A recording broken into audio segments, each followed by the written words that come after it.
I want to give you 2 quick hacks for when stress water level rises. Too much, can't do it. Okay. This is what I do with, pre-panic attack people. Breathe out through a straw.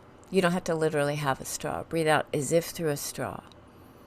So, research has shown that if you extend the exhalation longer than the inhalation, that activates the parasympathetic nervous system and stops your body from creating cortisol, which is the stress hormone. When you feel really icky and that's cortisol.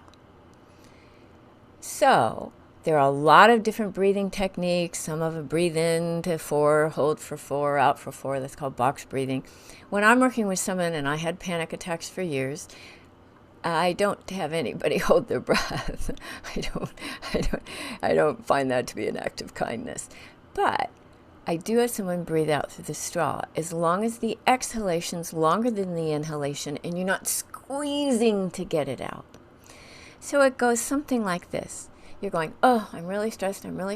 Breathe in, ideally through the nose, if you can. Whatever.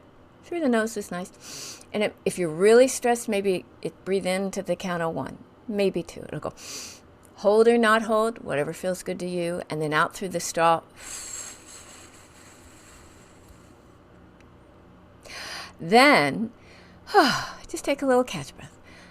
I don't go right into the next breath. I don't want to make you control your breath when you're stressed. A little catch breath, maybe 1, 2, 3, then do it again. In through the nose, hopefully, or mouth, whatever you do. Hold or not hold, out.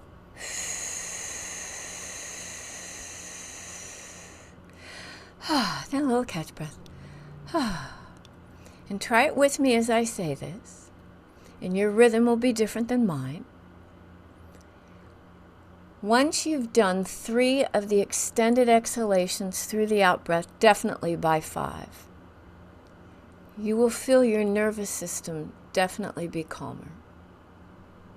Okay? That's a quick hack. So we're stopping cortisol from getting pumped into the body. Now, there was a recent study. I only saw 1 study. I haven't seen 20 studies on this. But there was a recent study that suggested a little difference between women and men.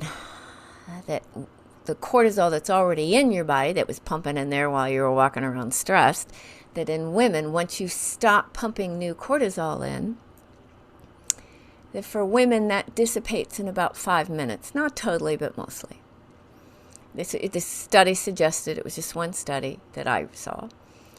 And for men, it was closer to 25, which for me made biological sense. The woman has to calm the children. The guy has to be ready in case the saber-toothed tiger comes back, right? So that kind of made sense.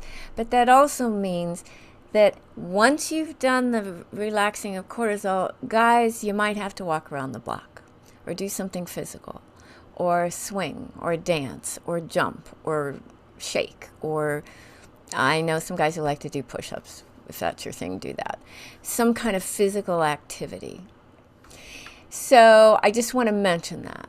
Now, when I have people do that, the second thing I have them do is ground themselves in the present moment.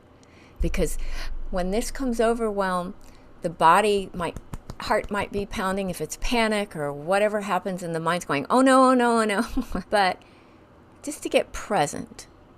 So in general, the first go-to I use to ground people is touch sensations.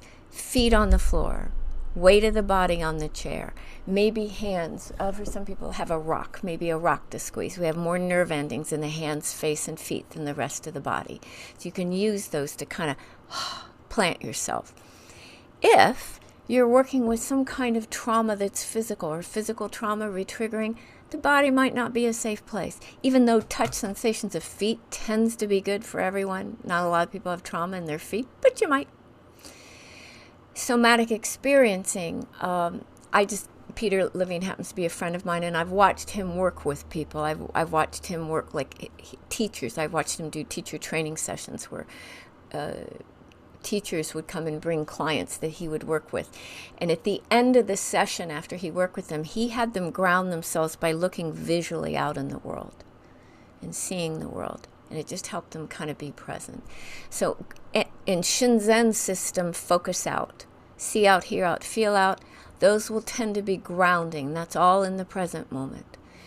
I would first do the out through the straw to just chill the nervous system, then ground.